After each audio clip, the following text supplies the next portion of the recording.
would you talk to, or would you offer to talk to somebody who slammed your country that way? Of course not. I mean, if I would be willing to talk, if there was a semblance of good faith. Walang nakitang sinseridad si Defense Secretary Gilberto Teodoro III sa China. Ito ang dahilan kaya hindi niya kinausap ang kanyang Chinese counterpart sa katatapos lamang na 19th ASEAN Defense Ministers meeting sa Malaysia. Sinabi ni Secretary Teodoro na hindi niya nagustuhan ang pahayag ng China na tinatakot umano sila ng Pilipinas. Kung nagpakita ng sinseridad, kakausapin ko bakit hindi. Pero kakausapin mo na the day before sinabi binablockmail natin ng China, pagkatapos magbago daw tayo ng mend your ways. Sampal sa mukha yun, kaya hindi ko tatanggapin.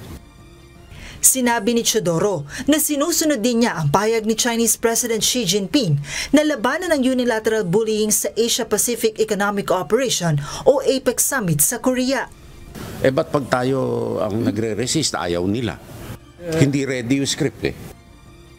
Saglit namang binati ni Pangulong Ferdinand Marcos Jr. si Chinese President Xi Jinping sa APEC Summit sa Gyeongju, South Korea nito lamang weekend. Ayon sa Pangulo, isa lamang itong kortesiya sa kanyang kapwa leader, lalo na't inilipat na ang chairmanship ng APEC sa China. Sabi ko lang sa kanya, congratulations. I hope we look forward to doing a lot of good work with you as APEC chair. And he said, thank you. And that was it. There was really not very much to it. Wala rin ani ang dahilan na magkaroon sila ng bilateral meeting dahil hindi naman tamang lugar ang APEC para pag-usapan ng issues sa West Philippine Sea.